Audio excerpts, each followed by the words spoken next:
ইসলামের রাজনীতি আছে কিনা প্রশ্ন করা হয়েছিল, উত্তরে বলছেন রাজনীতি আছে, তবে প্রচলিত রাজনীতি নেই। হ্যাঁ, হিকমতের সাথে প্রচলিত গণতন্ত্র বলে দিই, আমি বলেই দিলাম যে গণতান্ত্রিক রাজনীতি নেই। কি আছে? ইসলামের রাজনীতি, গণতন্ত্র নাই। জি হ্যাঁ, গণতন্ত্র কুফরি মতবাদ। গণতন্ত্রের মৌলিক কাজ হচ্ছে জনগণ ক্ষমতার উৎস। আসলেই কি জনগণ ক্ষমতার উৎস? আল্লাহ হচ্ছেন ক্ষমতার উৎস। কাজেই এর মৌলিক কাজটা হচ্ছে শিরক। দুই হচ্ছে গণতন্ত্রের মাধ্যমে মানুষের আইন মানতে বাধ্য, আর ইসলামের নীতিতে মানুষ কোরআন এবং হাদিসের আইন মানতে বাধ্য। গণতন্ত্রের নীতিতে মানুষ জনগণের কাছে দায়বদ্ধ, ইসলামী নীতিতে মানুষ আল্লাহ এবং আল্লাহ রাসূলের কাছে দায়বদ্ধ। আমরা মনে করি যে গণতন্ত্র মানে হলো আপনার ভোটাভুটি। শুধু ভোটাভুটির নামই কি না গণতন্ত্র না, এটা তো একটা পার্ট, ছোট্ট একটা পার্ট মাত্র। গণতন্ত্রের মূল কথা হলো জনগণ যা চাইবে তাই আইন। বেশিরভাগ মানুষ যদি বলে যে আমরা আইন করবো, এখন সবাই আমরা কাপড় ছাড়া থাকবো, তাহলে ওইটাই আইন, ওইটাই বৈধ, তখন কাপড় পরাটা অবৈধ। ইসলাম বলে না, আল্লাহ তাআলা যা নির্দেশ করেছেন সেটাই আইন। সব মানুষ একত্র হয়ে যদি তার বিরুদ্ধে কথা বলে তো সেটা আইনই না। ইসলামী শরিয়ার দৃষ্টিকোণ থেকে দায়িত্বশীল নির্বাচনের জন্য মতামত গ্রহণ করা মৌলিকভাবে জায়েজ। মতামত গ্রহণ করা, খোলাফায়ে রাশেদার কারো নির্বাচনের ক্ষেত্রে এভাবে মতামত গ্রহণ করা হয়েছে। তবে গণতন্ত্রে যেরকম ঢালাওভাবে সবার মতকে সমানভাবে দেখা হয়, ইসলামী শরিয়া সেভাবে দেখে না। ইসলামী শরিয়ার দৃষ্টিকোণ থেকে গুরুত্বপূর্ণ, বুদ্ধিমান, বিচক্ষণ মানুষের মত আর একজন সাধারণ মানুষের মত এটা কোনো সমান নয়। এর ইসলামের সাথে গণতন্ত্রের একটা মৌলিক পার্থক্যের জায়গা। তো এই যে মতামতের মাধ্যমে মানে দায়িত্বশীল নির্বাচন করা, শাসক নির্বাচন করা, মৌলিকভাবে এটা ইসলাম এটাকে পরিপূর্ণভাবে ডিনাই করে না। ইসলামের রাজনীতি কিসের? ক্ষমতা যাওয়া পরে কীভাবে রাষ্ট্র চালাবে ইসলামের ক্ষমতা যাওয়ার জন্য কোন পদ্ধতি অবলম্বন করে, কেমনে মেকানিজম করে ক্ষমতা যাইতে হবে, এই সালাক ইসলাম শিক্ষা দেন। বাবারে রাজনীতি পরে করো, এখন গড়ের নীতি করো, গড় নীতি প্রজানীতি করো। রাজা হওয়ার আশা তোমরা করে লাভ নাই, রাজা কেউ হইতে পারত না। প্রথম খলিফা এই যুগে ইমাম মাহদী হবেন, এর আগে কেউ খলিফা হইতে পারবেন। আল্লাহ খিলাফাতা কাবলাল মাহদী, এই পৃথিবীতে কোথাও ইমাম মাহদীর আগে কেউ ইসলামী রাষ্ট্রের খলিফা হতে পারবে না। এই ক্ষমতা কারোই হবে না। ক্ষমতা নাই দেখিয়া ওই কথাগুলি কি বলতে হবে না? বলতে হবে। ইসলামে সেগুলি চলবে, যারা যেখানে আছেন আল্লাহ যাদেরকে তৌফিক দিয়েছেন এগুলি বলবেন, আমরাও বলি। কিন্তু এই যুগ সম্পর্কে আল্লাহ নবীর একটা নির্দেশ আছে। একটা শহরে যদি আগুন লাগে, শহরের চতুর্দিকে দাও দাও করে আগুন জ্বলছে, শহরের চিন্তা করে লাভ নাই, গোটা শহরে আগুন ধরে গেছে। এখন ঘর রক্ষানি করতে পারেন, এইটুকু রক্ষা করতে পারলেও বিরাট সৌভাগ্য। গোটা শহরে আগুন জ্বলছে দাউ দাউ করে, নিজের ঘরের রুম থেকে নিজের কম্পিউটারটা নিয়ে বের করতে পারো, নিজের ঘুমন্ত বাচ্চাটাকে নিয়ে বাঁচাইতে পারো, এটা এখন চেষ্টা করো। তোমার রাজনীতি করা লাগবে না। আল্লাহ তাআলার আকাশের ডাইরেক্ট অ্যাকশনে এমন রাজনীতি আল্লাহ নিয়ে আসবেন, গোটা বিশ্ব 7 মহাদেশ সুদ্ধা এই কোরআনের আওতায় চলে আসবে নাকে খত দিয়া। রাজনীতি আছে ইসলামে, কিন্তু সেটা এই যুগে ডাইরেক্ট ইমাম মাহদীকে কেন আনবেন আল্লাহ তাআলা? কেন ঈসা আলাইহিস সালামকে আল্লাহ আনবেন? আমরা যদি পারতাম, আমরা যদি এটা কন্ট্রোল করার ক্ষমতা রাখতাম, তাহলে আল্লাহ কেন উদ্যোগ নিলেন সরাসরি? আল্লাহ তাআলা বলছেন ইসলাম পরিপূর্ণ করে দিলাম, আল-ইয়াউমা আকমালতু লাকুম দীনাকুম। ইসলাম আল্লাহ পরিপূর্ণ করছে, কিন্তু ইসলামের রাজনীতি নেই। তো রাসূল সাল্লাল্লাহু আলাইহি ওয়াসাল্লাম 10 বছর দেশ চালাইছেন, উনি রাজনীতিবিদ নয়? আবু বকর, ওমর, ওসমান আলী রাজনীতিবিদ নয়? ওমর হচ্ছে পৃথিবীর সর্বশ্রেষ্ঠ রাজনীতিবিদদের একজন। রাজনীতি কি রাজার নীতি নাকি নীতির রাজা? সবচেয়ে বড় পথ রাজপথ, সবচেয়ে বড় হাঁস রাজহাঁস, সবচেয়ে বড় নীতি হলো রাজনীতি, যেটা দিয়ে রাষ্ট্র পরিচালনা করা হয়। রাষ্ট্র পরিচালনার নীতি মানে রাজনীতি, আর ইসলামে এটা নাই। এই কথা বললে ঈমান থাকবে? ইসলামের পরিপূর্ণতা স্বীকার করা হবে। ইসলাম পরিপূর্ণ দিন, এইখানে রাষ্ট্র পরিচালনা থাকতেই হবে, কারণ রাষ্ট্রের পরিচালনায় তো জনগণ পরিচালিত হয়। এই গণতন্ত্রের কিছু দিক হারাম, সবটা তো হারাম না। গণতন্ত্রের মাঝে কি আছে? বাক স্বাধীনতা আছে, মতামত প্রদানের অধিকার আছে গণতন্ত্রে। ভোট দিতে পারবেন, আপনি মতামত প্রকাশ করতে পারবেন। সরকার যদি অন্যায় করে সরকারের সমালোচনা করতে পারবেন, যেটা সাহাবারা ওমরের সামনে সমালোচনা করেছে। এগুলো সব জায়েজ। হারাম কোনটা? জনগণ আইন বানাবে, তারা যা বলবে তাই আইন হবে। Majority must be granted. তাদের কথাই আইন, এটা আল্লাহর বিরুদ্ধে গেল, এটা হারাম। আমরা জানি ইসলামের সকল বিষয়ে ইসলামের নিজস্ব নির্দেশনা রয়েছে। রাষ্ট্র পরিচালনার যেমন ইসলামের নিজস্ব নির্দেশনা রয়েছে, ঠিক তেমনিভাবে রাষ্ট্রীয় নেতৃত্ব নির্বাচন করবার জন্য ইসলামের দেয়া নিজস্ব পদ্ধতি রয়েছে। সেটি হলো আহলুল হাল্লি ওয়াল আকদের মাধ্যমে, শুরার মাধ্যমে রাষ্ট্র নেতা নির্বাচন হবে। তবে এখন আমরা এমন একটি পরিবেশ এবং পরিস্থিতিতে রয়েছি যে আমরা চাইলেও শরিয়া সম্মত পন্থায় রাষ্ট্র নেতা নির্বাচন করবার প্রক্রিয়া অবলম্বন করার সুযোগ আমরা পাচ্ছি না। আমরা যেহেতু মাজুর অবস্থায় এইভাবে আছি, সুতরাং এই পদ্ধতিতেও যদি কেউ নির্বাচনে অংশগ্রহণ করে এই রাষ্ট্র ক্ষমতায় যাওয়ার চেষ্টা করে এবং সেখানে গিয়ে কোরআন সুন্নাহ মোতাবেক শাসনতন্ত্র প্রণয়ন, সংবিধান প্রণয়ন এবং পরিচালনার চেষ্টা করে, তাহলে উলামায়ে কেরাম এটিকে জায়েজ ফতোয়া দিয়েছেন। গণতন্ত্র একটি ব্যাপক একটি মতবাদের নামের, সব কিছু তো আর হারাম না। এখানে তিনটি মৌলিক অংশ রয়েছে এই গণতন্ত্রের। তো এই তিন অংশের মধ্যে গভর্নমেন্ট অফ দ্য পিপল, অর্থাৎ সরকার হবে জনগণের, জনগণ যা চাইবে সেটাই সরকারের চাওয়া হবে, জনগণেরই সার্বভৌম ক্ষমতা, আর সেই ক্ষমতাটা নির্বাচনের মাধ্যমে প্রয়োগ করবে সরকার। এই জায়গাটা হলো আকীদার বিষয়। ইসলাম বলে গভর্নমেন্ট অফ দ্য আল্লাহ, অর্থাৎ যিনি রাষ্ট্র ক্ষমতা পাবেন সেটা হলো আল্লাহ পাক রব্বুল আলামিনের পক্ষ থেকে, খেলাফত ফিল আরদ, আল্লাহর পক্ষ থেকে তিনি প্রতিনিধি হিসেবে রাষ্ট্র পরিচালনা করবেন, সমাজ পরিচালনা করবেন, জনগণকে শাসন করবেন। জনগণের সার্বভৌম ক্ষমতার এই যে বিশ্বাস, এটার জায়গাটা হলো ইসলামের সঙ্গে সম্পূর্ণ সাংঘর্ষিক। ইসলাম একমাত্র আল্লাহ পাক রব্বুল আলামিনের সার্বভৌম ক্ষমতা বিশ্বাসী।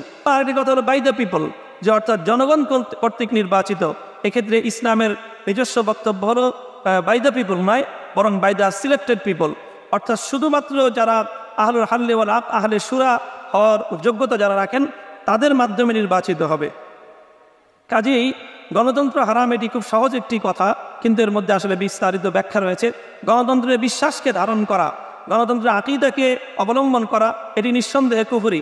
কিন্তু গণতন্ত্রের নির্বাচন পদ্ধতি প্রক্রিয়া অবলম্বন করা, এটি যদিও অনুত্তম এবং এটি হলো অনিসলামিক পদ্ধতি, কাজে প্রচলিত অবস্থায় নির্বাচনের মাধ্যমে ইসলামী রাষ্ট্র প্রতিষ্ঠার চেষ্টা করাতে কোনো সমস্যা নেই, বরং এটি সওয়াবের কাজ হবে এবং উলামায়ে কেরাম এটিকে ফতোয়ার আলোকে এটিকে জায়েজ সাব্যস্ত করেছেন। দলীয় আমি রাজনীতি সম্পর্কে বই লিখেছি 2000 সালে ইহয়া সুনানে। ইসলামী রাজনীতির ধরন, সুন্নত, বেদাত, জায়েজ না জায়েজ আছে। আমরা যেটা বলছি, দলীয় রাজনীতি হলো আধুনিক উপকরণ। আল্লাহর পথে দাওয়াত বইও আছে, দলীয় রাজনীতি হলো আধুনিক উপকরণ, যেমন মাইক, যেমন ক্যামেরা, যেমন ফ্যান। এটাকে শরিয়া সম্মতভাবে ব্যবহার করার কোনো দোষ নেই। তবে আমি যেটা বারবারই বলেছি, এই অবস্থানে অন্যান্য সব বই লিখেছি, যে রাজনীতিটাই হলো দিন কায়েমের পথ। এটা ভুল ধারণা। দাওয়াত হলো দিন কায়েমের পথ, রাজনীতি দাওয়াতের একটা পদ্ধতি। 2 নম্বর, দলীয় রাজনীতি করলে কোনো দোষ নেই। যেমন আপনি মাইক লাগালে, মোবাইল ব্যবহার করলে দোষ নেই। তবে এটাকে শরিয়া বিরোধীভাবে ব্যবহার করা যাবে না। রাজনীতির নামে আপনি হরতাল ডাকলেন, রাজনীতি অবৈধ না, হরতাল অবৈধ। আপনি প্রাইভেট কোম্পানিতে চাকরি করেন, আপনি 2 দিন গেলেন না হরতালের নামে, এই যে বান্দার হক নষ্ট করলেন, আপনার এই বৈধতা কে দিয়েছে? আমাকে অনেকবার অনেকে বলেছে, হুজুর আপনি ডাকলে আমরা সবাই মিছিলে আসবো। আসলেন, আসার পরে একজন একটা রিক্সাওয়ালার হাওয়া ছেড়ে দিল, জায়েজ হলো না জায়েজ হলো? এই গুনার ভার কে নেবে? আমি আমার কথা বলবো, আমার কাজ করবো কেন? আমি আমার দায়িত্ব, আপনার দায়িত্ব আমি নিতে পারবো না, আপনি যা পারেন করেন। কাজেই